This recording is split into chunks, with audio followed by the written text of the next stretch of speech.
Assalamualaikum warahmatullahi wabarakatuh. Innal hamdalillah nahmaduhu wa nasta'inuhu wa nastaghfiruhu wa na'udzu billahi min sururi anfusina wa min sayyiati a'malina may yahdihillahu fala mudhillalah wa may yudlilhu fala hadiyalah. Asyhadu alla ilaha illallah wa asyhadu anna Muhammadar Rasulullah. Allahumma shalli ala Muhammad wa ala ali Muhammad amma ba'du. Alhamdulillah berbahagia sekali pada kesempatan hari ini kita kembali dipertemukan oleh Allah Subhanahu wa taala. Mudah-mudahan dalam kondisi yang terbaik, dalam kondisi yang tidak kurang suatu apapun, keberkahan, rahmat dan hidayah Allah mudah-mudahan senantiasa menyertai kita. Sampai pada kesempatan pertemuan hari ini, mudah-mudahan kita selalu berada dalam perlindungannya. Mudah-mudahan kita tidak pernah mengalami kesesatan dalam kehidupan kita karena kita selalu berada dalam bimbingannya. Mudah-mudahan di antara berbagai kenikmatan yang dilimpahkan oleh Allah pada kita, di dalamnya terdapat kenikmatan Islam dan kenikmatan Islam. Dengan dua kenikmatan itu, mudah-mudahan kehidupan kita senantiasa terbimbing, dan dengan kedua kenikmatan itu, mudah-mudahan kita bisa membentuk ketakwaan dalam diri kita. Dan dengan ketakwaan itu kita bisa memperoleh posisi yang terbaik, posisi yang mulia di hadapan Allah Subhanahu wa taala. Yang kedua, salam serta sholawat semoga tetap terlimpah pada junjungan kita Nabiullah Muhammad sallallahu alaihi wasallam. Mudah-mudahan keteladanan mulia yang sudah diwariskan oleh Rasulullah yang hari ini bisa kita baca dalam berbagai kitab sirah, dalam hadis-hadis yang sampai kepada kita, mudah-mudahan terus bisa kita renungi untuk membangun kesadaran yang ada dalam hati kita. Dengan kesadaran itu, maka mudah-mudahan Allah menggerakkan jiwa kita, Allah menggerakkan tangan kita, Allah menggerakkan kaki kita untuk melakukan tindakan-tindakan yang terbaik dalam rangka untuk menghidupkan keteladanan itu dalam diri kita.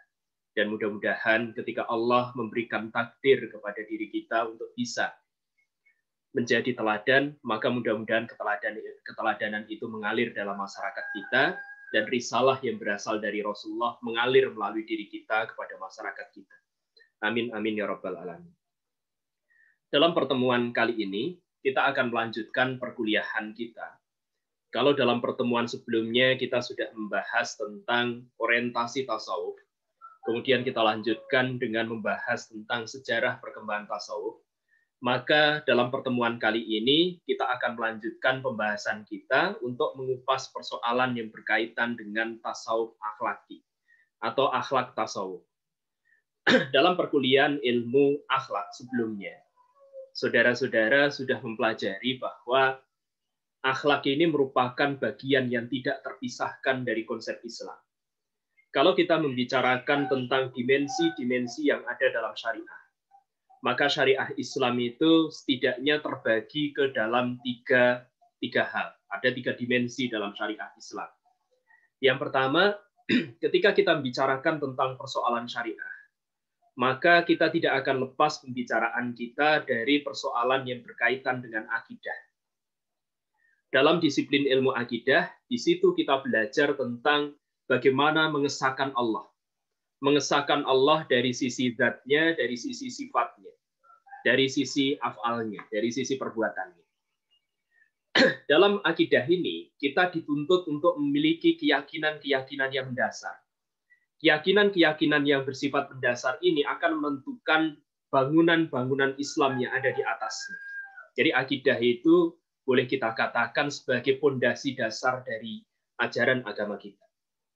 Kemudian dimensi yang kedua dari syariah itu berkaitan dengan amaliyah, atau seringkali kita menyebut itu sebagai fikih, atau ada sebagian kalangan yang menyebutkan bahwa fikih itu merupakan syariah, tapi yang dimaksud syariah di sini adalah syariah dalam makna yang sempit. Nah, fikih itu sendiri itu terdiri dari dua hal. Jadi amaliyah itu terdiri dari dua hal.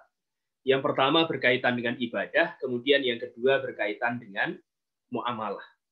Ibadah mengatur hubungan antara manusia dengan Allah, muamalah mengatur antara hubungan manusia dengan alam. Jadi hubungan antara manusia dengan sesamanya atau hubungan antara manusia dengan sesuatu yang ada di sekitarnya. Kemudian dimensi syariah yang ketiga itu adalah akhlak. Jadi diharapkan seorang muslim ketika dia sudah menjalankan syariah dengan baik, dia memiliki dasar-dasar yang kuat yang berasal dari akidah. Kemudian dia menjalankan ibadah dan sekaligus muamalah, maka diharapkan hasil akhir yang diperoleh dalam pencapaian seorang muslim itu adalah dia menjadi seorang yang memiliki akhlak yang mulia. Dia memiliki akhlak terbaik yang bisa dia usahakan. Karena itu maka boleh dikatakan akhlak ini merupakan tujuan atau pencapaian tertinggi dari konsep syariah.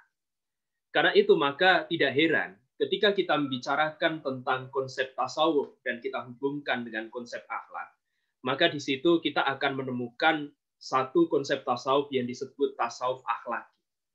Apa yang dimaksud dengan tasawuf akhlaki itu? Jadi tasawuf akhlaki itu adalah tasawuf yang berorientasi untuk memperoleh akhlak yang mulia. Agar akhlak mulia itu bisa melekat ke dalam diri manusia. Dan dengan akhlak yang mulia itu, maka manusia bisa mendekatkan diri kepada Allah. Perjalanan spiritual yang dia lalui bisa wusul atau sampai kepada Allah. Jadi ini intisari dari tasawuf akhlaki atau akhlak tasawuf yang akan kita bicarakan pada kesempatan kali ini. Jadi intinya, akhlak itu adalah pencapaian tertinggi dalam syariah. Dengan akhlak itu, maka manusia bisa membangun hubungan yang intensif, hubungan yang intim dengan Allah. Dan dengan hubungan itu, maka manusia bisa menikmati kedekatan bersama Allah. Ada beberapa hal yang akan kita bicarakan berkaitan dengan akhlak tasawuf itu. Jadi di antaranya yang pertama, apa yang dimaksud dengan akhlak tasawuf itu? Untuk membicarakan tentang akhlak tasawuf, tentu kita akan sedikit mengulang perkuliahan yang sebelumnya sudah saudara ikuti dalam mata kuliah ilmu akhlak. Jadi di sana kita sudah mengupas seluk-beluk dan segala hal yang berkaitan dengan akhlak. Dan hari ini kita akan sedikit mengulangi apa yang sudah pernah kita bahas dalam perkuliahan mata kuliah ilmu akhlak tersebut. Kemudian bagian yang kedua, kita akan bicarakan tentang konsep akhlak, jadi pembagian akhlak yang berupa akhlak yang terpuji dan tercela. Kemudian kita juga akan sedikit mengulangi perkuliahan kita yang kedua ketika kita membicarakan tentang seluk-beluk tasawuf itu sendiri. Jadi tasawuf itu maknanya apa? Apa yang dimaksud dengan tasawuf itu sendiri? Kemudian pada bagian yang ketiga, kita nanti akan bicarakan tentang pembentukan akhlak. Bagaimana akhlak itu bisa terbentuk dalam diri seseorang? Bagaimana akhlak itu bisa merasuk ke dalam diri seseorang? Kemudian terinternalisasi dalam jiwa seorang muslim. Setidaknya pembentukan akhlak itu dilakukan melalui 3 tahapan. Yang pertama adalah tahapan pemahaman. Jadi tahapan pemahaman ini terjadi ketika seseorang berusaha untuk memahami seluk-beluk hal yang berkaitan dengan akhlak. Jadi berkaitan dengan keilmuan yang berhubungan dengan akhlak. Kemudian setelah ilmu itu masuk ke dalam diri seorang muslim, maka dia melanjutkan usahanya. Jadi ilmu itu tidak hanya bertahan sebagai sebuah ilmu. Ilmu itu tidak sekedar berhenti sebagai sebuah ilmu. Tapi ilmu itu harus bersifat amaliyah. Ilmu itu harus bisa dipraktekkan dalam kehidupan nyata. Hal ini bisa dilakukan melalui proses pembiasaan. Karena akhlak itu merupakan kondisi kejiwaan. Kondisi kejiwaan itu baru bisa melekat dalam diri seseorang ketika dilakukan secara berulang kali. Ketika itu sudah menjadi kebiasaan, kemudian bisa mempengaruhi jiwa, terinternalisasi ke dalam jiwa itu, maka akhlak itu bisa menetap dalam diri manusia. Kemudian pembentukan akhlak itu juga bisa terjadi melalui proses keteladanan. Tentu untuk bisa memperoleh akhlak yang baik, maka kita perlu melakukan proses imitasi, proses peniruan terhadap pihak-pihak yang bisa kita ikuti akhlaknya, bisa kita tiru, dan akhlak itu bisa kita imitasi dalam kehidupan kita. Jadi proses pembentukan akhlak itu dimulai dari pemahaman, kemudian setelah itu diamalkan, kemudian melahirkan sebuah keteladanan. Jadi kita berharap ketika mengamalkan akhlak itu ada pihak-pihak yang bisa kita teladani, dan pihak yang paling utama yang bisa kita teladani adalah Rasulullah Shallallahu Alaihi Wasallam. Kemudian dilanjutkan dengan generasi pada masa berikutnya. Dan kita berharap gitu ya, dengan menginternalisasi sikap, tindakan, ucapan, atau penetapan yang berasal dari Rasulullah, maka keteladanan itu juga hidup dalam diri kita, dan diri kita pantas untuk menjadi teladan bagi lingkungan kita. Kemudian pada bagian yang keempat, kita nanti akan bicarakan tentang relasi dan relevansi antara akhlak dengan tasawuf. Pada bagian ini kita akan bicarakan hubungan antara akhlak dan tasawuf itu terletak di mana. Pada bagian ini juga kita nanti akan bicarakan tentang tasawuf akhlaki. Jadi apa yang dimaksud dengan tasawuf akhlaki atau akhlak tasawuf. Kemudian pada bagian terakhir kita nanti secara singkat akan mengupas ajaran, jadi beberapa tokoh tasawuf yang masuk dalam kategori tasawuf akhlaki. Pertama, kita akan mulai membicarakan tentang pengertian akhlak dan tasawuf. Jadi kita akan membicarakan itu satu persatu. Kita akan mulai pembicaraan kita dari konsep akhlak. Kemudian setelah itu kita membicarakan tasawuf, baru kita berikutnya melangkah pada pembicaraan tentang akhlak tasawuf atau tasawuf akhlak. Pertama, kita akan bicarakan tentang konsep akhlak. Dalam perkuliahan kita sebelumnya, berkaitan dengan mata kuliah ilmu akhlak, saudara-saudara sudah mempelajari pengertian dari akhlak itu sendiri. Jadi apa yang dimaksud dengan akhlak, bagaimana seluk-beluknya, kriteria-kriteria yang bisa kita gunakan dalam penentuan akhlak itu berupa apa saja. Kemudian nilai-nilai yang dianggap akhlak mulia dan akhlak tercela itu berupa apa saja. Nah, hari ini kita akan sedikit mengulangi apa yang sudah pernah kita pelajari dalam mata kuliah tersebut.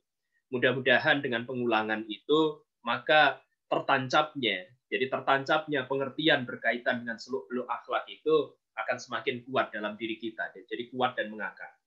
Pertama, kita akan bicarakan akhlak secara etimologi, akhlak secara lughatan. Jadi kata akhlak itu sendiri merupakan jamak dari kata khuluq, yang maknanya adalah budi pekerti, perangai, tingkah laku, atau tabiat. Jadi kalau kita membicarakan akhlak secara kebahasaan, maka kata akhlak secara bahasa ini memang memiliki pengertian yang sama dengan istilah budi pekerti. Memiliki pengertian yang sama dengan istilah tabiat.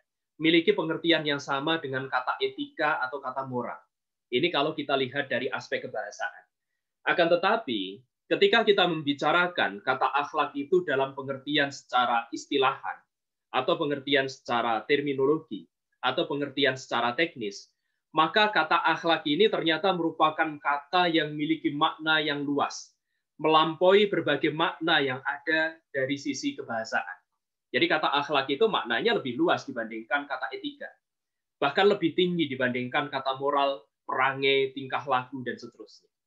Jadi yang dimaksud dengan akhlak, menurut Imam Al-Ghazali, akhlak itu adalah suatu sifat yang tertanam dalam jiwa. Jadi suatu sifat yang tertanam dalam jiwa, yang mendorong timbulnya perbuatan-perbuatan dengan mudah, dengan tidak memerlukan pertimbangan pemikiran. Definisi akhlak semacam ini tentu mestinya sudah Anda pahami setelah mengikuti perkuliahan untuk mata kuliah ilmu akhlak. Jadi akhlak itu adalah sifat yang tertanam dalam jiwa manusia. Artinya, akhlak itu adalah sifat yang memang sudah benar-benar melekat dalam diri manusia. Jadi benar-benar melekat sehingga tidak mudah untuk diubah. Ini adalah akhlak. Dia tertanam dalam bawah sadar manusia, dia tertanam dalam jiwa. Nah, sifat yang sudah tertanam, melekat dalam jiwa manusia itu, kemudian bisa memberikan dorongan manusia untuk melakukan tindakan-tindakan tertentu. Jadi sifatnya itu bisa memberi motivasi, bisa memberi dorongan untuk melakukan tindakan. Tindakan-tindakan ini tentu saja tindakan-tindakan yang didasari oleh kondisi kejiwaan tersebut.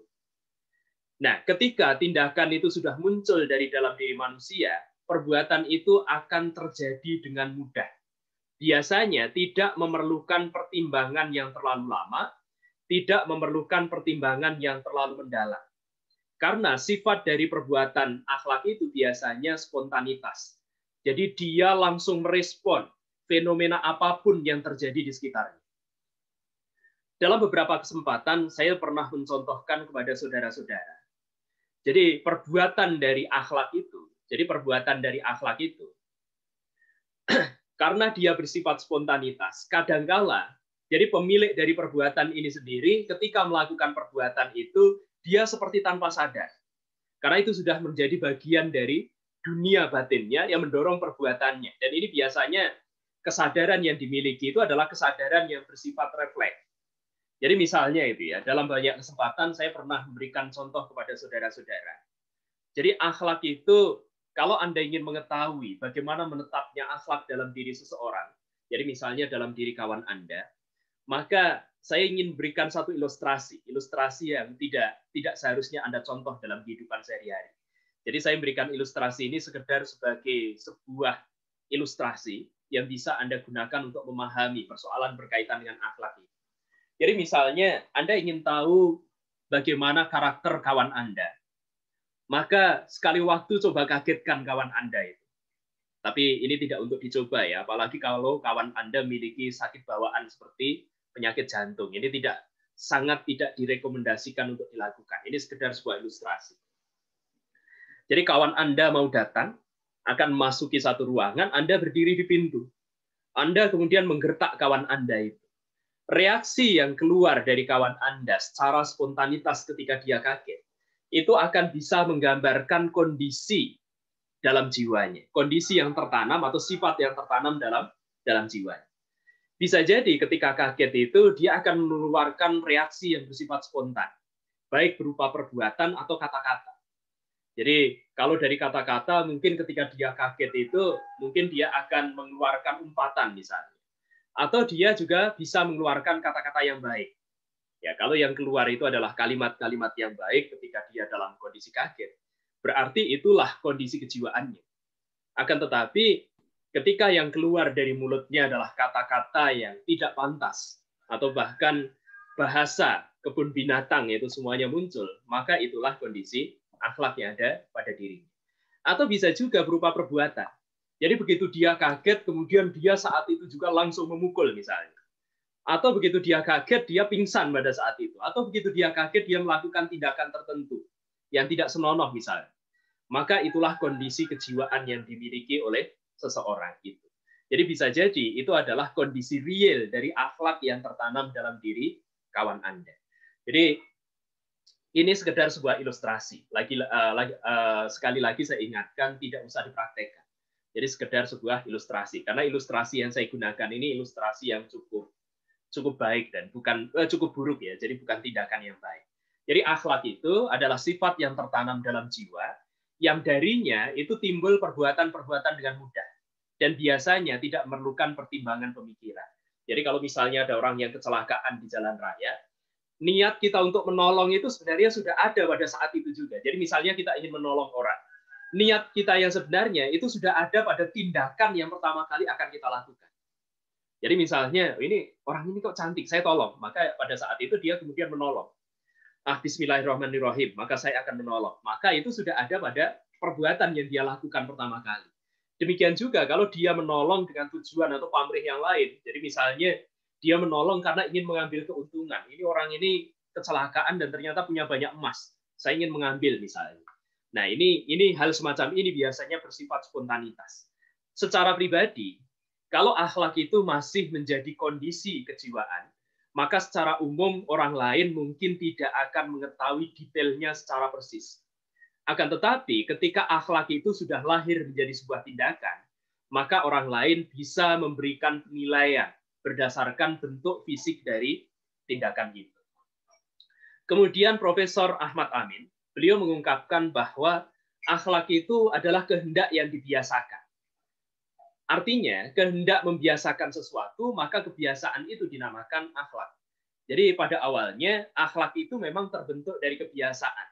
Salah satu cara membentuk akhlak dalam diri kita, sehingga akhlak itu kemudian menetap dalam jiwa kita, itu bisa dilakukan dengan membiasakan melakukan sesuatu. Jadi ketika satu perbuatan atau satu amalan itu dilakukan secara berulang-ulang dalam bentuk yang sama, maka yang bersangkutan ketika ingin melakukan tindakan yang sama atau amaliyah yang sama pada kesempatan yang lain, dia tidak akan merasa berat. Bahkan dia tidak akan memikirkan terlampau jauh apa yang sudah dia lakukan. Baik itu perbuatan yang baik maupun perbuatan yang buruk.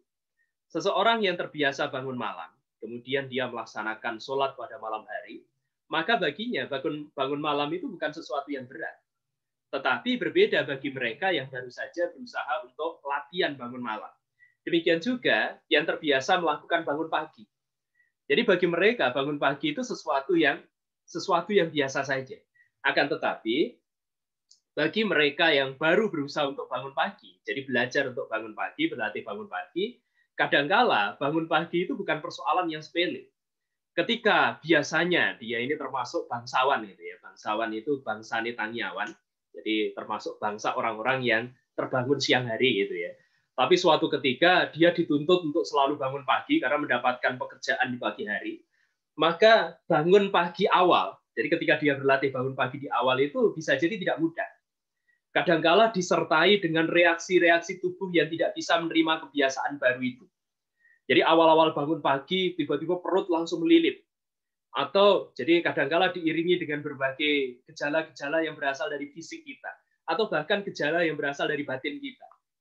Jadi bangun pagi itu tiba-tiba kepala menjadi pening. Jadi kepala menjadi pusing. Nah, kadangkala ada orang yang kemudian menyerah ketika dia mendapatkan reaksi-reaksi semacam ini dari tubuhnya. Karena tubuh manusia itu sebenarnya memiliki mekanisme yang disebut homeostasis. Jadi mekanisme homeostasis itu adalah mekanisme untuk menjaga agar tubuh kita itu selalu berada dalam kondisi nyaman. Baik itu secara jasmaniah maupun rohaniah atau psikis gitu ya. Jadi ada mekanisme dalam diri kita yang menjaga tubuh kita itu selalu dalam kondisi nyaman. Jadi kalau tidak biasa misalnya ya, kalau Anda tidak biasa berbicara di hadapan umum, maka ketika Anda kemudian suatu saat dipaksa untuk berbicara di hadapan orang banyak, maka bisa jadi saat itu timbul reaksi, baik secara fisik maupun secara psikis. Jadi misalnya reaksinya secara fisik itu, jadi tiba-tiba kaki gemetar sendiri, tangan gerak sendiri, mulut seperti terkunci. Atau bagi sebagian orang ketika dia diminta untuk bicara pada orang banyak, itu sebelum dia bicara itu dia terlalu sering ke belakang. Jadi tiba-tiba pengen kencing terus gitu. Itu reaksi yang wajar. Karena saat itu tubuh kita itu sedang dikondisikan untuk melakukan sesuatu yang berbeda. Sesuatu yang sebelumnya tidak pernah kita lakukan. Tubuh kita itu merasa tidak nyaman dengan itu. Karena itu maka dia bereaksi terhadap hal tersebut. Nah, hal semacam ini bisa terjadi. Akan tetapi hal semacam ini juga bisa diatasi. Bagaimana cara mengatasinya? Dengan melawan berbagai reaksi itu. Membiasakan kebiasaan baru sehingga kemudian kebiasaan baru itu tercipta. Jadi kalau tidak biasa ngomong, maka setelah itu belajar ngomong di hadapan orang banyak. Awal-awal memang mendapatkan reaksi. Kalau dia menyerah, maka tidak akan ada perubahan. Kalau dia terus melakukan itu, maka lama-kelamaan keberanian itu akan terbentuk, reaksi itu akan semakin berkurang, dan dia akan berani untuk berbicara di hadapan orang banyak. Nah, ini mekanisme homeostasis ini bisa diatasi. Jadi menurut salah satu penelitian yang pernah saya baca, jadi manusia itu bisa mengubah kebiasaan kalau dia melakukan kebiasaan itu secara berulang-ulang setidaknya selama 21 hari. Jadi setidaknya selama 21 hari. Maka setelah 21 hari akan terbentuk kebiasaan baru. Jadi tidak biasa bangun pagi. Maka Anda berusaha untuk bisa bangun pagi. Jadi awalnya pakai waker atau bisa call a friend gitu ya. Jadi menghubungi teman, meminta teman nanti agar menelpon kita pada jam sekian misalnya. Itu bisa kita lakukan. Awalnya dengan penuh usaha. Tapi ketika kita sudah sering melakukan itu, setidaknya selama 21 hari, maka hari ke-22 kita akan lebih mudah untuk bangun pagi. Dan itu menjadi bagian dari kebiasaan baru. Maka tidak heran gitu ya, ketika kita di bulan Ramadan dibiasakan untuk berpuasa 30 hari, kita melaksanakan sholat tarawih selama sekian waktu dalam bulan Ramadan itu setiap malamnya. Kita juga dibiasakan dengan berbagai aktivitas yang positif lainnya seperti baca Quran dan seterusnya. Maka begitu Ramadan selesai, maka kita seolah-olah sedang kehilangan sesuatu. Jadi misalnya ya, pada malam Idul Fitri, jadi ketika saudara-saudara melaksanakan takbiran, malam hari itu biasanya kita merasa ada sesuatu yang hilang. Apa sesuatu yang hilang itu? Biasanya kita melaksanakan sholat tarawih, pada saat itu kita tidak melaksanakan itu. Jadi seperti ada sesuatu yang hilang. Bahkan di hari pertama Idul Fitri, jadi di 1 Syawalnya, pagi hari, ketika Anda akan berangkat untuk melaksanakan sholat Idul Fitri, Anda masih merasa ragu-ragu, ini saya makan atau tidak itu ya. Padahal sudah boleh makan. Kenapa? Karena Anda sudah terbiasa menahan lapar selama 1 bulan, itu lebih dari 21 hari. Jadi di situ mekanisme homeostasis itu bekerja. Kalau selama Ramadan Anda memperbanyak tidur, maka kebiasaan baru yang tercipta adalah banyak tidur. Mungkin setelah itu, setelah di luar Ramadan, mungkin Anda menghilangkan kebiasaan terlalu banyak tidur ini juga agak sulit. Karena di situ sudah terbentuk kebiasaan yang baru. Jadi akhlak itu bisa muncul dalam diri seseorang itu melalui proses pembiasaan. Jadi ini salah satunya melalui proses pembiasaan gitu ya. Kemudian berikutnya, bagaimana pembentukan akhlak itu terjadi dalam diri manusia. Jadi setidaknya ada 3 hal yang bisa digunakan oleh manusia untuk membentuk akhlak dalam dirinya. Yang pertama, akhlak itu bisa dibentuk melalui konsep pemahaman. Jadi melalui konsep keilmuan. Jadi ketika yang perlu kita lakukan untuk membentuk akhlak dalam diri kita, maka kita harus memahami apa yang dimaksud dengan akhlak itu. Kita harus memahami kriteria-kriteria yang dimasukkan dalam akhlak yang baik, kriteria dari akhlak yang buruk, dan seterusnya. Jadi intinya kita paham tentang seluk-beluk berkaitan dengan ilmu akhlak. Jadi di situ melalui berbagai informasi yang jadi di situ kita mendapatkan berbagai informasi yang menjelaskan tentang hakikat dari sesuatu, yaitu hakikat dari akhlak itu sendiri. Termasuk dalam konsep akhlak ini kita juga harus memahami gitu ya, berbagai informasi terkait dengan kesempurnaan Allah. Kita harus memahami bahwa akhlak itu muncul dalam diri manusia. Jadi akhlak itu muncul dalam diri manusia sebagai bagian dari konsekuensi penciptaan yang dilakukan oleh Allah. Jadi Allah itu adalah Al-Khaliq.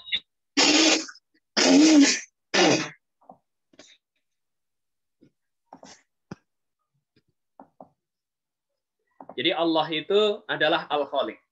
Allah adalah Al-Khaliq. Allah kemudian menciptakan makhluk. Karena itu maka Allah disebut sebagai Al-Khaliq. Karena Allah itu mencipta. Segala sesuatu yang diciptakan Allah disebut sebagai makhluk. Jadi makhluk itu pengertiannya adalah kullu ma siwallah. Jadi segala sesuatu yang selain Allah.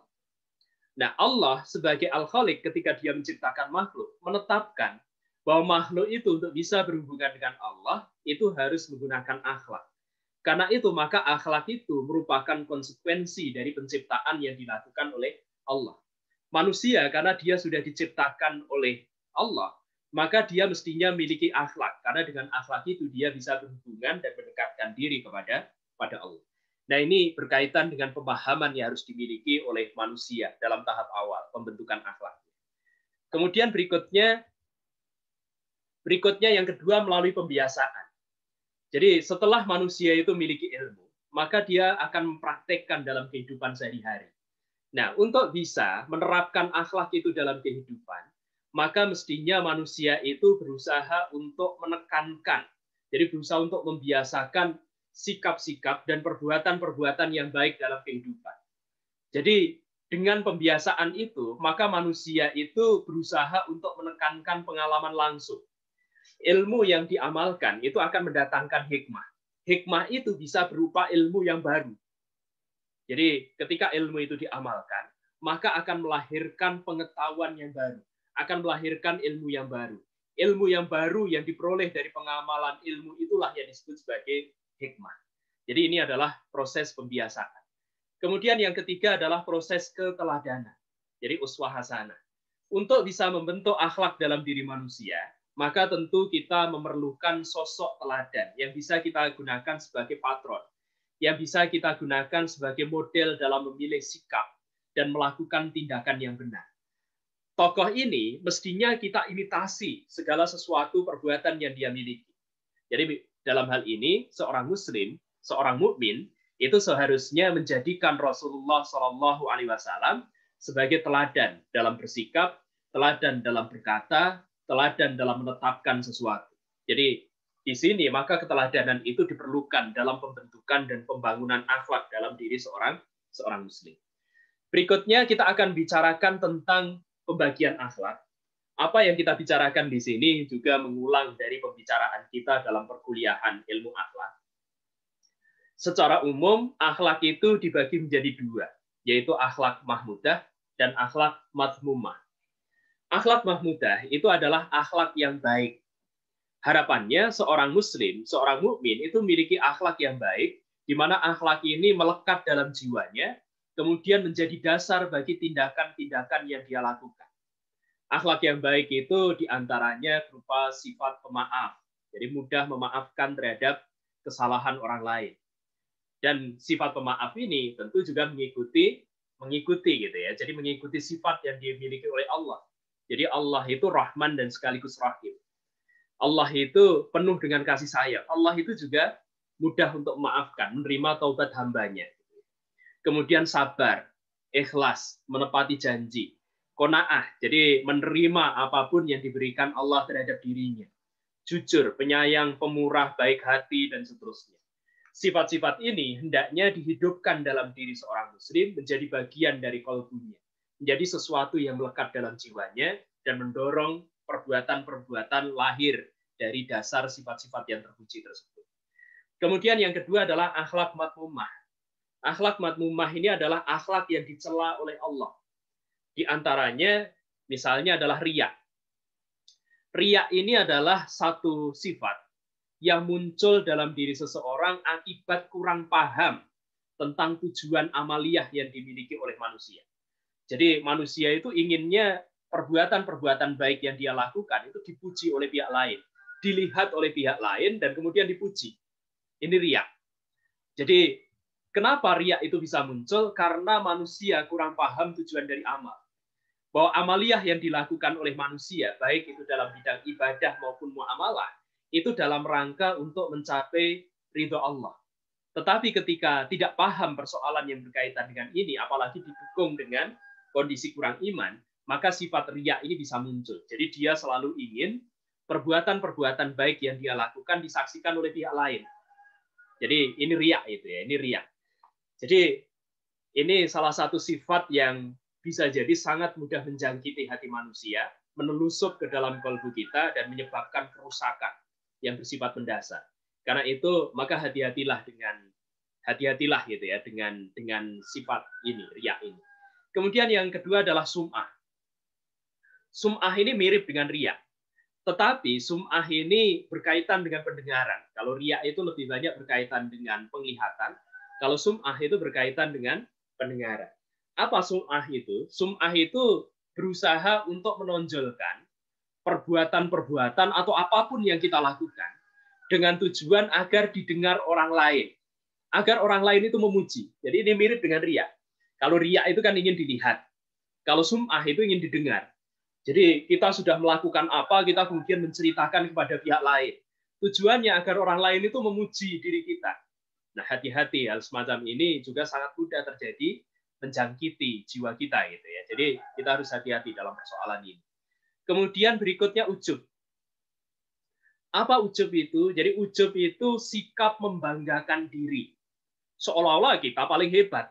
Jadi membanggakan diri, oh aku ini orang aku gitu ya. Kalau tidak ada saya, jadi kawan yang kemarin main bola itu kalahnya akan banyak.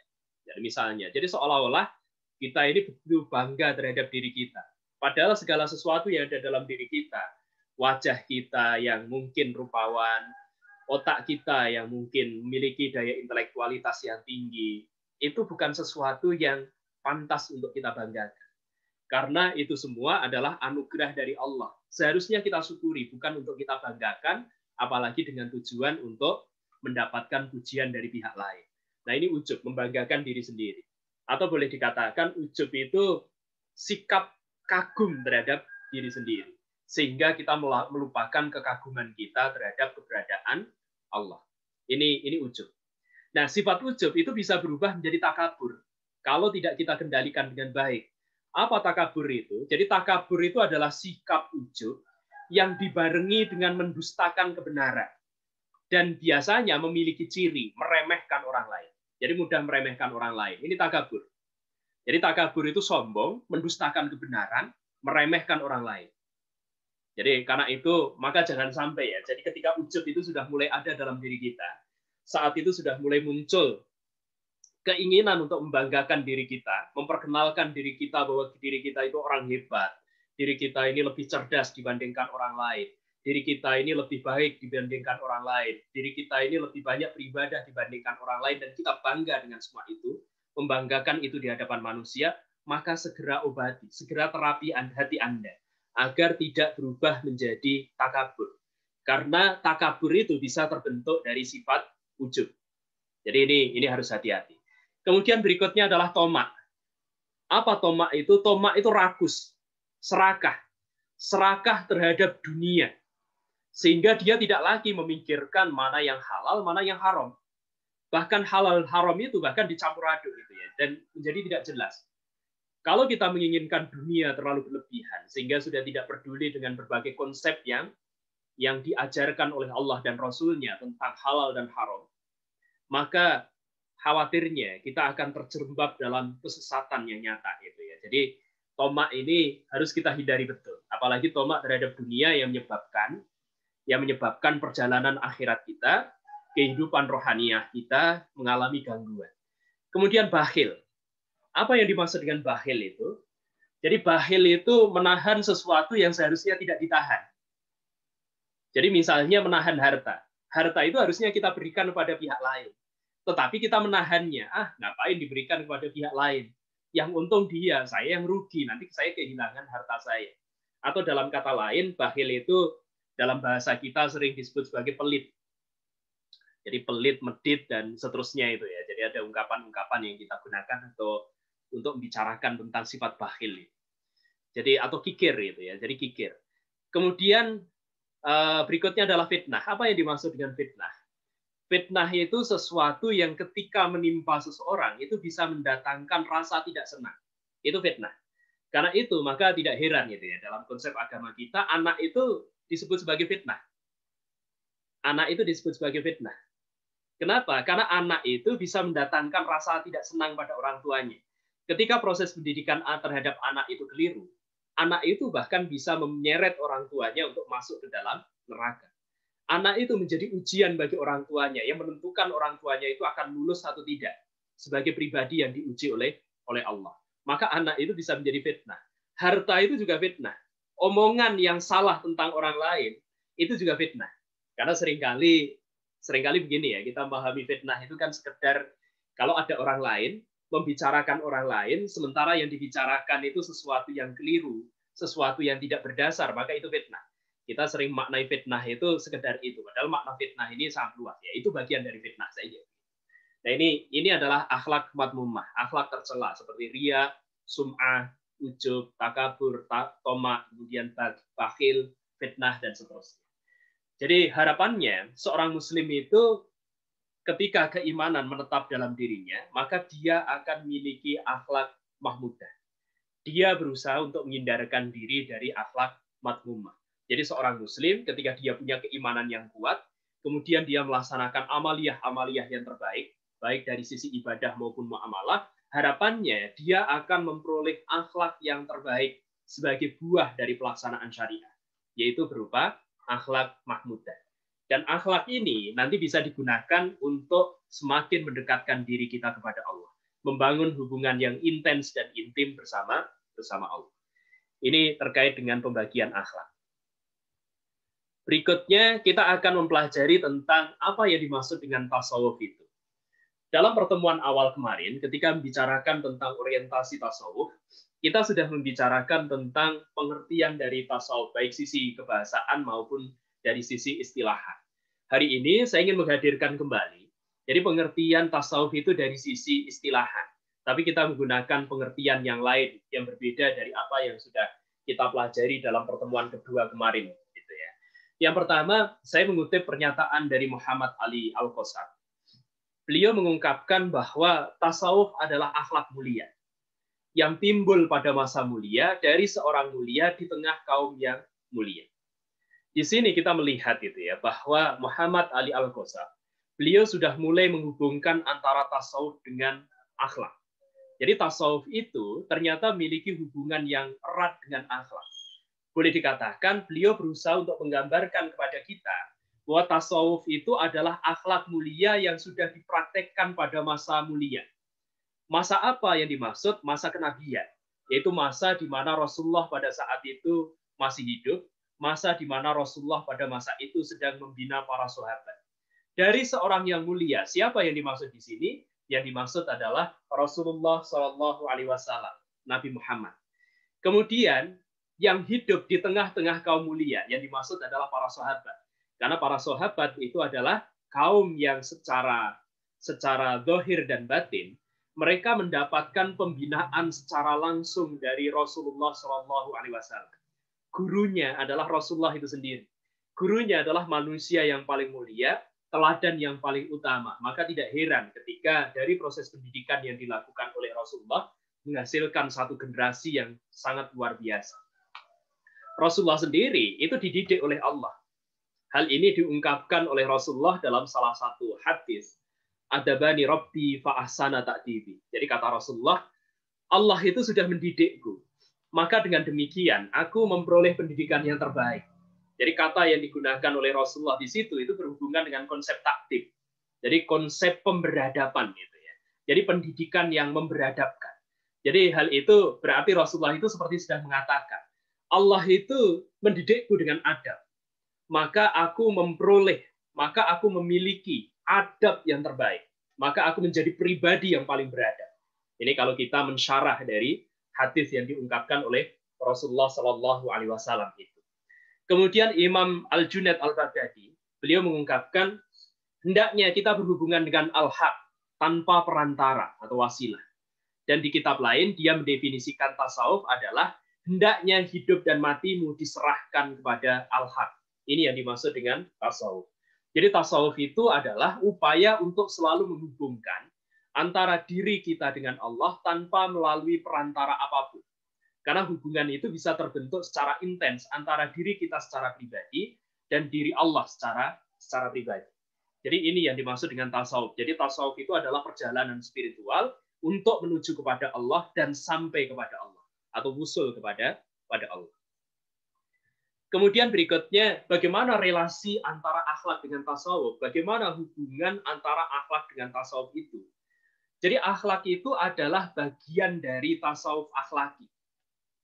Jadi tasawuf akhlaki adalah tasawuf yang berkonsentrasi pada perbaikan akhlak. Karena itu maka akhlak itu dipelajari dalam tasawuf akhlaki, diamalkan. Bahkan mereka yang mengamalkan itu juga berusaha untuk menjadi teladan. Jadi karena itu maka akhlak merupakan bagian dari tasawuf akhlaki. Karena memang yang dibina, yang dikonsentrasikan di situ itu dalam rangka perbaikan akhlak. Yang merupakan salah satu ajaran dari tasawuf dan yang terpenting dari ajaran tasawuf akhlaki adalah mengisi kolbu dengan sifat khauf, yaitu merasa khawatir terhadap siksaan Allah. Jadi dengan adanya tasawuf akhlaki, manusia itu bukan hanya dibina untuk berakhlak, tapi dengan akhlak itu dia berusaha untuk menghubungkan diri dengan Allah.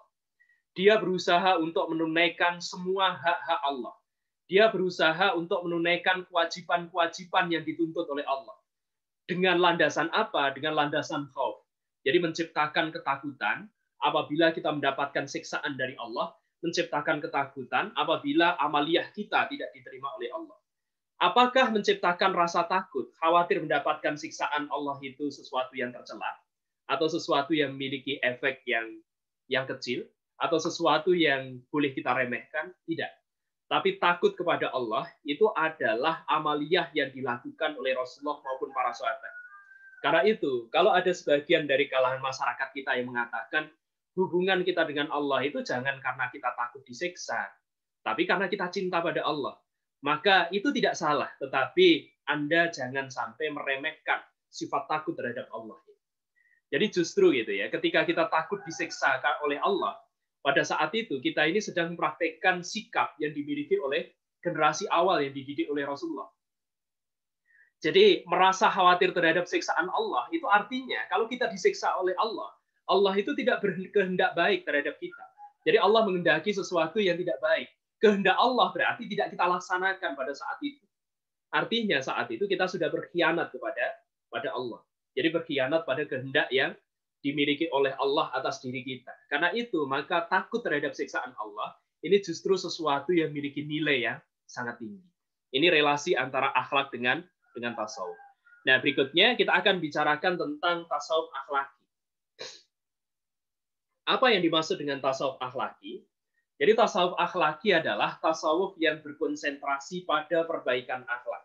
Jadi tujuannya adalah untuk memperbaiki akhlak. Agar manusia itu memiliki akhlak yang baik, agar manusia itu memiliki akhlak tertinggi. Dengan akhlak itu, maka dia berusaha untuk membangun hubungan dengan Allah dan berusaha untuk sampai kepada Allah. Jadi satu-satunya tujuan itu adalah Allah. Ketika Allah mengendaki pelaksanaan syariah itu, jadi akan menghasilkan buah berupa akhlak. Jadi pelaksanaan syariah itu kan berarti memiliki keyakinan yang terbaik, memiliki amaliyah yang terbaik, baik dari sisi ibadah maupun muamalah. Tujuan akhirnya nanti akan membentuk buahnya berupa akhlak yang mulia. Maka dengan akhlak itu manusia bisa membangun hubungan yang intens dan intim dengan Allah. Ini tasawuf akhlaki. Nah, bagaimana praktek yang bisa kita lakukan agar kita bisa membina akhlak dalam diri kita dalam dunia tasawuf? Hal itu bisa dilakukan melalui berbagai riyadhah. Jadi bisa dilakukan melalui riyadhah. Apa riyadhah itu?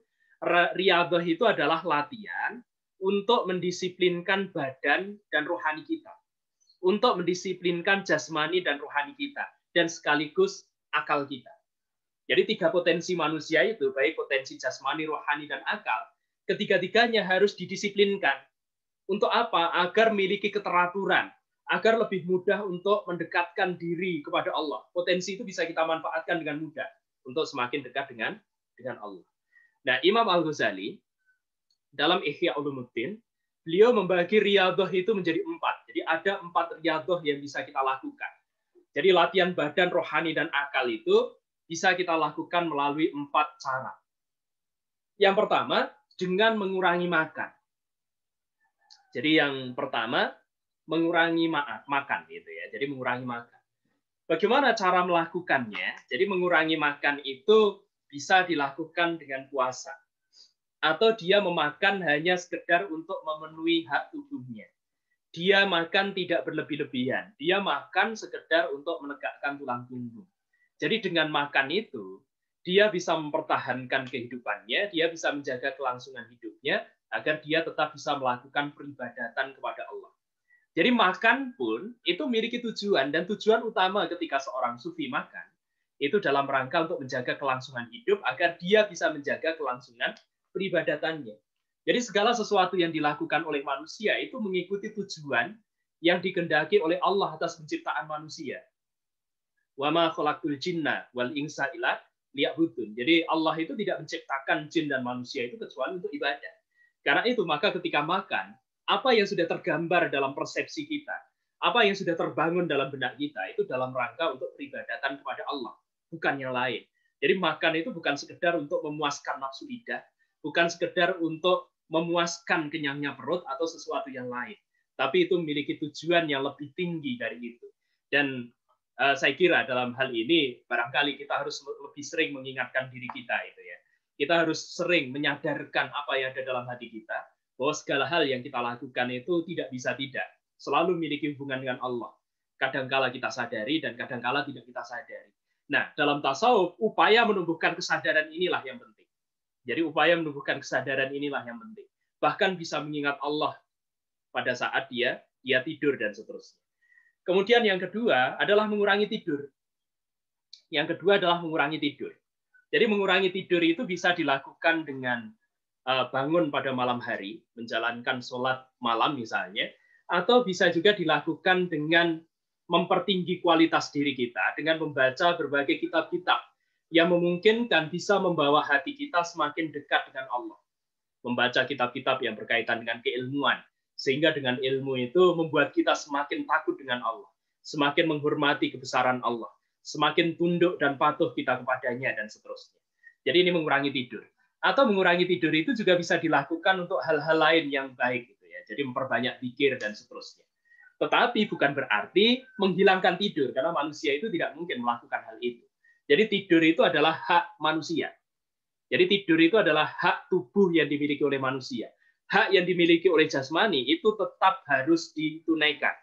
Kalau kita ngantuk, maka berarti tubuh kita butuh tidur saat itu. Karena itu maka tunaikan hak tubuh kita agar kita tidak menganiaya diri kita sendiri. Agar kita tidak zalim terhadap diri kita sendiri. Kemudian yang ketiga, mengurangi bicara yang tidak perlu. Jadi hanya berbicara pada persoalan-persoalan yang penting yang dibutuhkan, mengurangi bicara yang tidak perlu, mengurangi bersenda gurau, mengurangi bercanda yang penuh kebohongan, mengurangi bercanda yang bisa mematikan hati. Nah, ini harus Anda pahami juga itu ya. Jadi banyak bercanda itu bisa mematikan hati. Banyak bercanda itu bisa mematikan hati. Karena itu begitu Anda sudah mulai memiliki keinginan untuk banyak bercanda, Anda sudah mulai membutuhkan hiburan-hiburan, di mana hiburan-hiburan itu adalah hiburan-hiburan yang berisi candaan, komedi dan seterusnya, maka Anda sudah harus berhati-hati. Bukan berarti tidak boleh, boleh. Tapi Anda harus memiliki takaran yang tepat sesuai dengan jiwa dan diri Anda. Jadi ini boleh, jadi bukan berarti tidak boleh, tapi harus punya.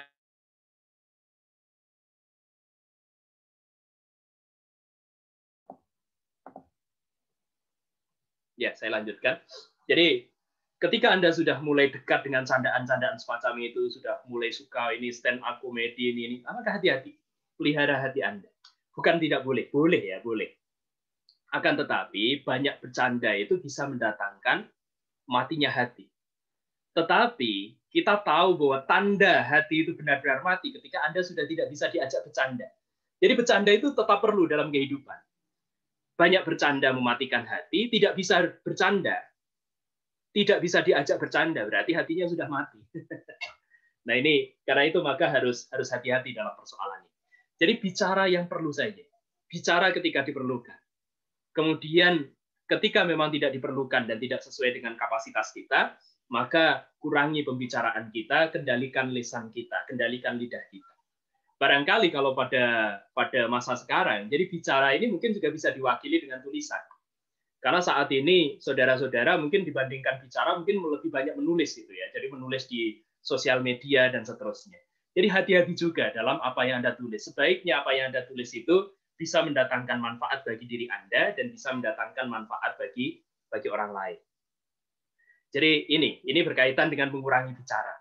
Kemudian yang ketiga, dan mengurangi bicara itu tidak mudah, apalagi kalau sudah ketemu kawan, lama tidak bertemu gitu ya, atau sudah jadi neng-neng itu atau ahwat-ahwatnya sudah mulai bertemu satu sama lain, saling berkenalan, kemudian ingin menceritakan diri masing-masing, kadang-kala ini agak sulit untuk dikendalikan gitu ya.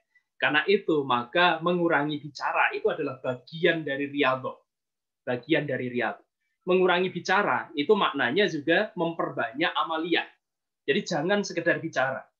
Karena banyak bicara yang tidak diamalkan itu bisa mendatangkan sesuatu yang buruk bagi manusia. Jadi kabura maktan indallahi an taquluna ma la taf'alun.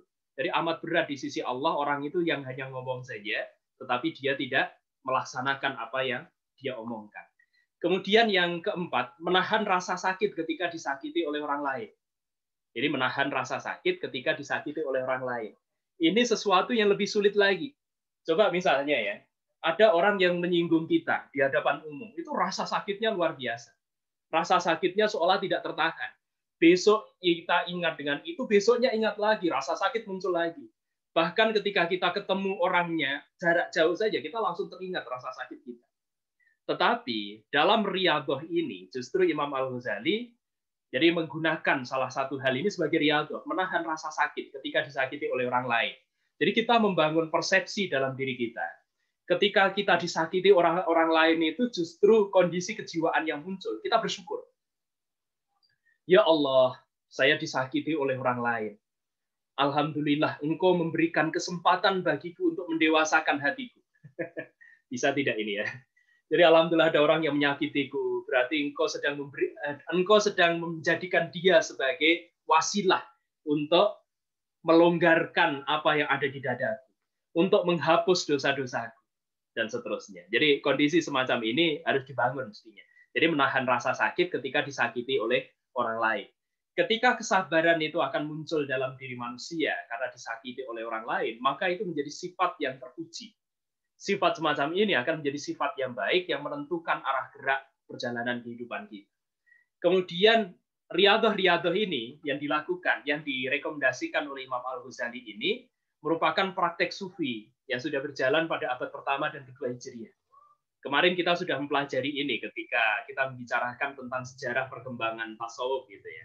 Jadi praktek seperti mengurangi makan, mengurangi tidur, mengurangi bicara yang tidak perlu, menahan rasa sakit ketika disakiti pihak lain. Ini adalah praktek sufi. Kata sufi ini saya beri tanda kutip karena pada masa abad pertama kedua Hijriah itu istilah sufi dan tasawuf memang belum muncul. Jadi ini adalah praktek yang dilakukan oleh Rasulullah, praktek yang dilakukan oleh para sahabat, praktek yang dilakukan oleh generasi berikutnya. Jadi ini adalah praktek para sufi pada masa awal itu. Kemudian berikutnya kita akan bicarakan tentang tingkatan-tingkatan yang ada dalam tasawuf akhlaki. Jadi apa saja tingkatan yang ada pada tasawuf akhlaki ini? Jadi seseorang yang masuk dalam akhlak tasawuf, yang masuk dalam tasawuf akhlaki, itu setidaknya dia akan melewati 3 tahapan. Tahapan yang pertama adalah takholli. Tahapan yang pertama adalah takholli. Apa takholli itu? Takholli itu pengosongan diri. Jadi kita berusaha untuk mengosongkan diri. Dari apa kita mengosongkan diri? Dari sikap ketergantungan terhadap kelezatan duniawi. Dari ketergantungan terhadap duniawi. Karena itu, maka seorang sufi ketika dia berusaha untuk melepaskan dunia, maka hal yang pertama, salah satu hal yang kemudian dia lakukan, dia berusaha untuk menghilangkan kesenangan-kesenangan yang dia miliki terhadap dunia itu. Jadi misalnya ya, ada seorang sufi, dia menyukai makanan tertentu. Maka dia berusaha untuk menghilangkan ketergantungan dia akan makanan itu yang pertama kali.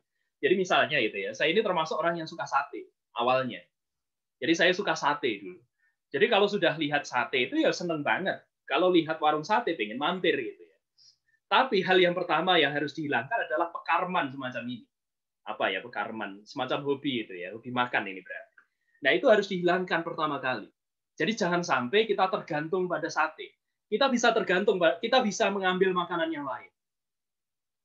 Jadi kita bisa mengambil makanan yang lain, bukan hanya sate, tapi juga yang lain. Dan kita tidak memberikan nilai lebih terhadap satu makanan dibandingkan makanan yang lain. Ini kalau dalam bidang makanan. Demikian juga kalau punya pekarman yang lain. Jadi misalnya dia ini masih terlalu tergantung pada rokok. Orang rokok ini latih kecut. Nah, orang rokok cangkeme kecut itu ya, atau mulutnya kecut. Nah, orang rokok raiso mikir. Kalau tidak merokok tidak bisa berpikir. Kalau tidak merokok tidak bisa memahami bacaan dan seterusnya. Ini berarti yang bersangkutan masih tergantung pada sesuatu yang berasal dari dunia. Jadi ketergantungan semacam ini sebisa mungkin dihindari. Jadi dalam tahapan takholli, jadi seseorang berusaha untuk mengosongkan diri dari ketergantungan terhadap apapun yang bersifat duniawi. Bukan berarti melepaskan begitu saja, ya tetap butuh makan, tetap butuh minum, tetap butuh pasangan dan seterusnya. Tetapi melepaskan diri dari ketergantungan terhadap itu dan hanya tergantung kepada Allah. Tujuannya untuk mengendalikan hawa nafsu, meper hawa nafsu. Jadi untuk mengendalikan hawa nafsu. Takholli itu juga memiliki makna. Ini tidak saya berikan catatannya di sini, jadi silahkan Anda catat itu ya. Takholli itu juga bermakna mengosongkan diri dari akhlak-akhlak tercela. Jadi mengosongkan diri dari akhlak madmumah.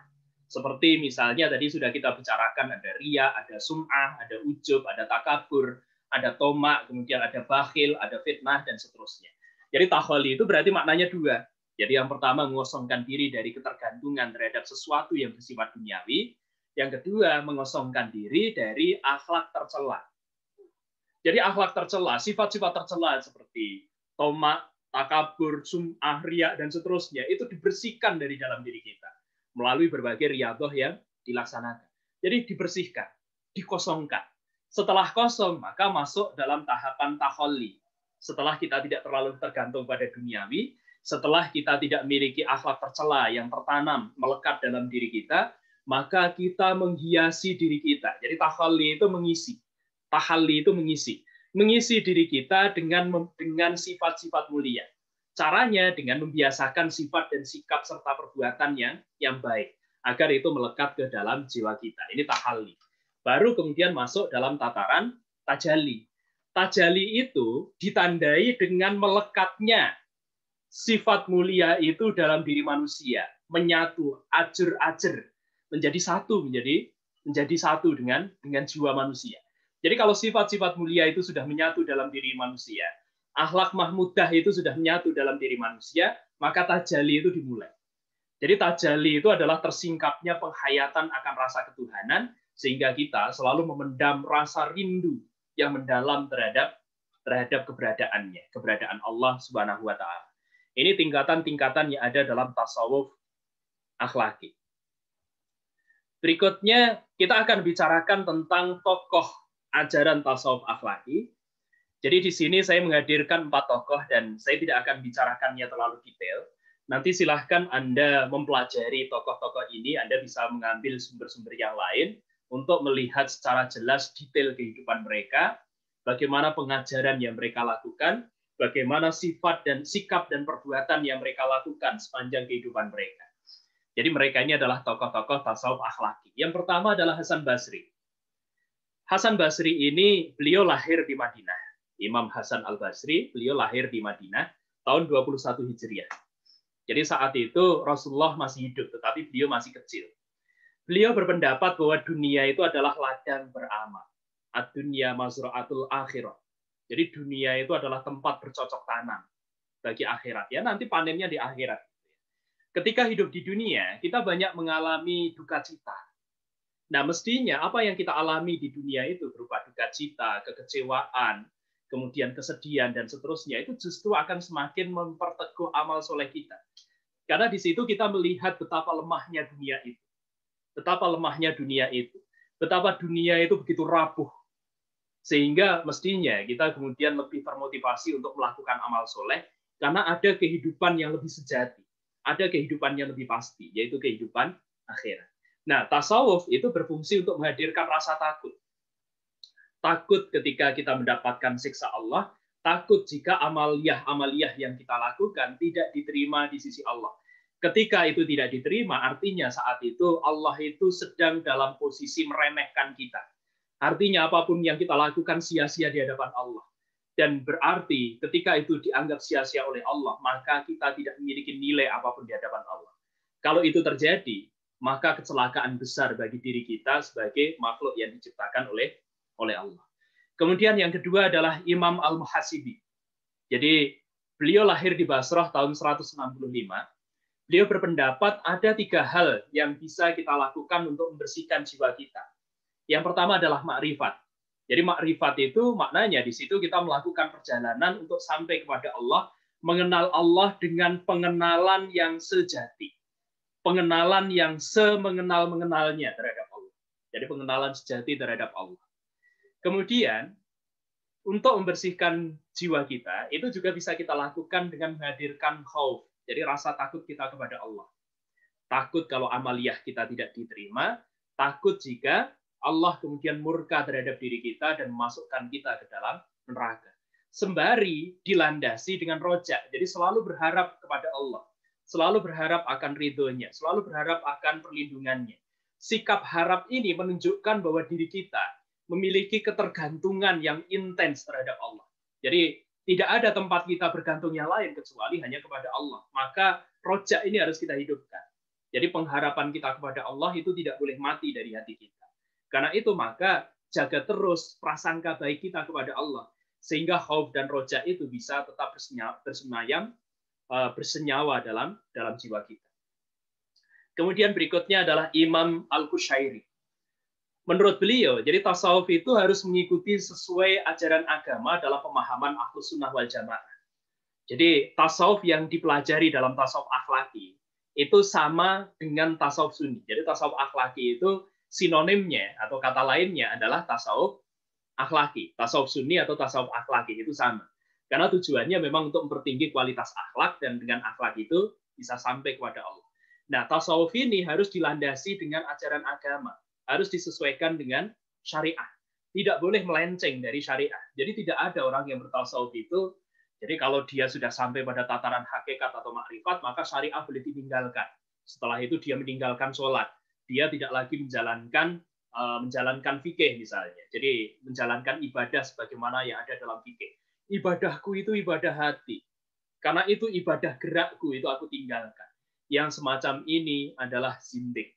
Yang semacam ini adalah fasik. Karena itu maka jangan pernah sekalipun kita berusaha untuk mengikuti itu atau membenarkan pendapatnya. Jadi kita hindari gitu ya. Kemudian yang terakhir adalah Imam Al-Ghazali. Beliau lahir di Khurasan tahun 450 Hijriah. Tasawuf Imam Al-Ghazali itu menekankan keberadaan akhlak. Jadi akhlak ini akan menghubungkan antara diri kita, manusia, dengan Allah. Karena itu pada masa kehidupan beliau, saat itu terjadi proses konsolidasi dalam dunia tasawuf. Pada masa sebelumnya, tasawuf itu jadi sebagian dari praktisi tasawuf, para sufi, ada di antara mereka yang menjalankan praktek tasawuf yang menyimpang. Jadi ada di antara mereka itu yang meyakini manusia itu bisa menyatu dengan Allah. Maka ketika terjadi penyatuan, maka manusia itu menjadi Allah. Ada yang meyakini kalau sudah sampai pada tataran tertentu, maka dia bisa meninggalkan syariat dan seterusnya. Imam Al-Ghazali itu kemudian berusaha untuk membersihkan paham-paham asing, paham-paham menyimpang ini yang tidak sesuai dengan Al-Quran dan Sunnah ini dari konsep-konsep tasawuf. Karena itu, maka pada masa kehidupan beliau terjadi proses konsolidasi dalam dunia tasawuf. Ini berkaitan dengan tokoh yang ada dalam tasawuf akhlak. Kemudian berikutnya, apa saja usaha yang dilakukan oleh para sufi untuk mendekatkan diri kepada Allah? Jalan menuju kepada Allah, jalan menuju kedekatan kepada Allah, menurut para sufi, itu bisa dilakukan melalui dua usaha. Yang pertama adalah mulazamah. Yang kedua adalah mukhalafah. Apa mulazamah itu? Jadi mulazamah itu adalah usaha yang dilakukan terus-menerus untuk selalu mengingat Allah. Jadi usaha yang dilakukan secara terus-menerus untuk mengingat Allah. Ini mulazamah.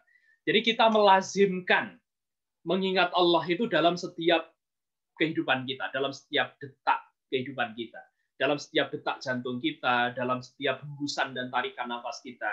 Itu selalu melazimkan untuk mengingat Allah. Nah, ini bukan hal yang mudah dan saya mengakui saya belum bisa. Ya, siapa tahu ketika Anda sudah memahami pengertian ini, Anda nanti bisa melaksanakan, atau setidaknya Anda bisa melatihnya. Jadi tarik nafas, sebut nama Allah, kemudian mengeluarkan nafas, ingat nama Allah, dan seterusnya. Kemudian yang kedua adalah mukhalafah. Apa mukhalafah itu? Mukhalafah itu hampir sama dengan mulazamah. Akan tetapi, mukhalafah itu terus-menerus berusaha untuk menghindari apa yang menyebabkan kita lupa akan Allah. Jadi kalau mulazamah itu terus-menerus mengingat Allah, kalau mukhalafah terus-menerus menghindari apa yang menyebabkan kita lupa dengan Allah. Jadi mukhalafah itu upaya untuk menghilangkan penghalang bagi kita untuk berzikir. Jadi misalnya gitu ya, misalnya saya pernah membaca gitu ya, ada ulama kontemporer. Jadi ulama pada masa sekarang itu dia melarang beberapa orang itu untuk bermain catur. Bermain catur ya. Kenapa dilarang? Karena ketika mereka bermain catur, mereka itu bukan hanya lupa waktu, mereka bukan hanya lupa Allah, mereka bahkan lupa untuk melakukan ibadah. Jadi catur itu membuat mereka lupa. Karena itu maka bagi orang-orang itu, mereka kemudian diharapkan untuk menjauhi permainan catur. Nah ini termasuk mukhalafah. Jadi kalau catur itu menyebabkan diri kita melupakan Allah, maka sebaiknya hindari bermain catur. Demikian juga hari ini kita punya gadget gitu ya. Kita punya gadget. Di sini ada banyak permainan. Yang permainan ini bisa menyebabkan kita semakin menjauh dari Allah, bisa menjadi penghalang antara diri kita dengan Allah dalam rangka untuk mengingatnya. Jadi bisa jadi kita pun dalam rangka mukhalafah ini kita berusaha untuk menghindari permainan itu.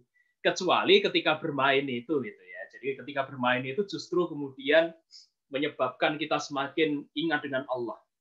Ini pionnya maju, bismillahirrahmanirrahim.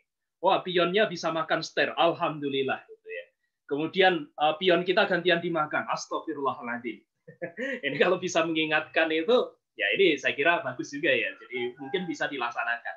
Atau ketika Anda main Mobile Legends, karakter Anda itu kemudian dimatikan oleh pihak lain. Anda kemudian berzikir di situ. Ketika mematikan pihak lain ini, wah ini saya main Mobile Legends ini dalam rangka berlatih jihad di makna vital gitu. Tapi ini sekedar candaan intermezzo ya. Jadi Anda ya sebaiknya kurangi dalam rangka untuk melaksanakan mukhalafah. Jadi usaha yang terus-menerus untuk menghindar dari sesuatu yang melupakan diri kita dengan Allah.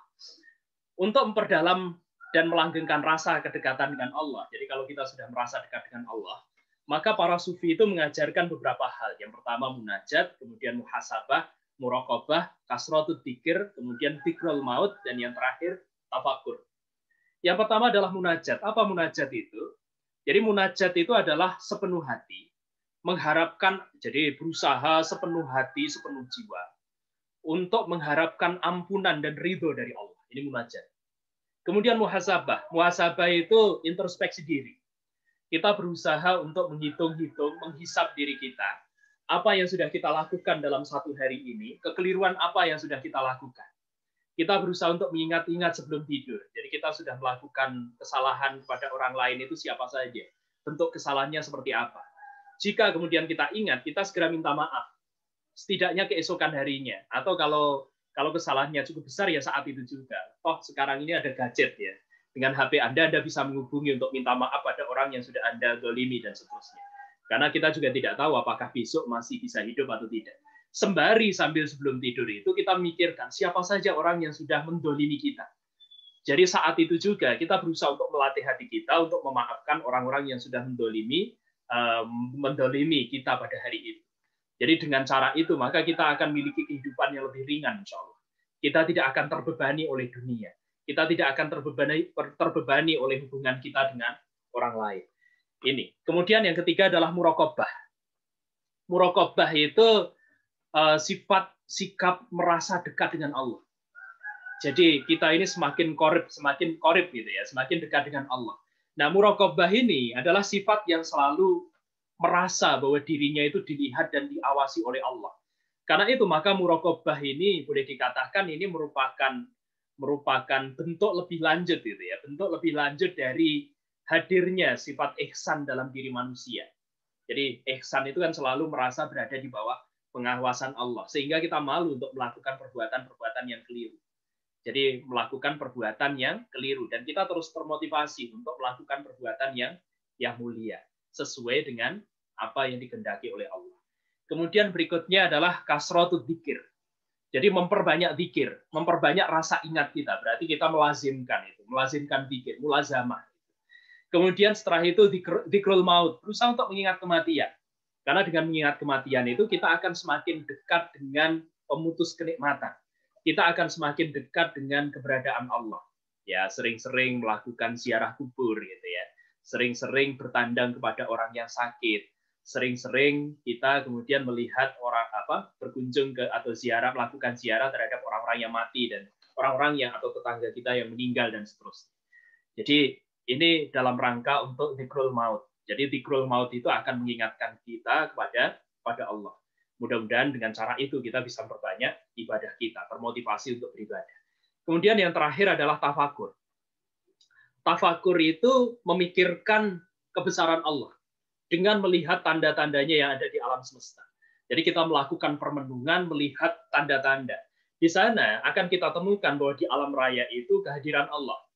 Tidak ada sedikit pun detail dari alam raya itu yang tidak pernah mendapatkan sentuhan dari Allah. Yang tidak pernah tidak dipikirkan oleh Allah, yang tidak pernah diabaikan oleh Allah. Karena itu maka kita bisa melihat betapa agungnya kekuasaan yang dimiliki oleh Allah. Nah, tadabbur ini tafakur ini mestinya diiringi dengan tadabbur.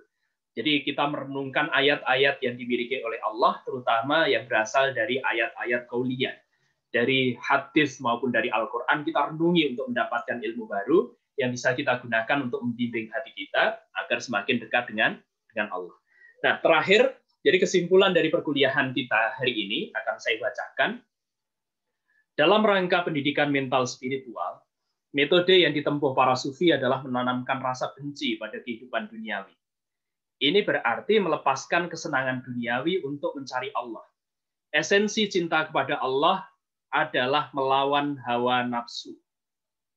Bagi kaum sufi, keunggulan seseorang bukan diukur dari tumpukan harta yang dimiliki. Bukan pula dilihat dari pangkat dan yang dijabatnya. Bukan pula dari otoritas yang dimilikinya. Nilai seseorang tidak dilihat dari bentuk tubuh yang dimiliki, tetapi terletak pada akhlak pribadinya yang diterapkan. Para sufi berpendapat bahwa untuk merehabilitasi sikap mental yang tidak baik diperlukan terapi yang tidak hanya dari aspek lahiriah. Itulah sebabnya pada tahap-tahap awal memasuki kehidupan tasawuf, seorang diharuskan melakukan amalan dan latihan kerohanian yang cukup berat.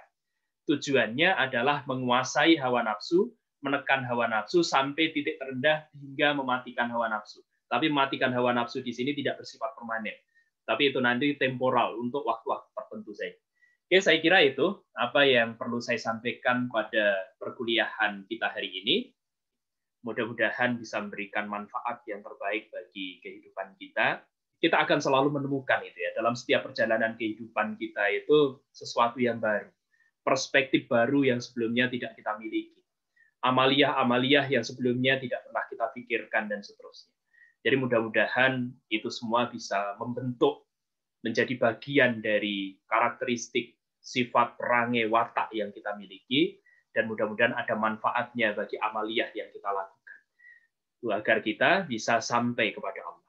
Oke, saya kira itu pertemuan kita hari ini. Mohon maaf yang sebesar-besarnya apabila dalam proses pembelajaran ini barangkali ada banyak kekeliruan yang saya lakukan. Billahi taufik wal hidayah. Wassalamualaikum warahmatullahi wabarakatuh.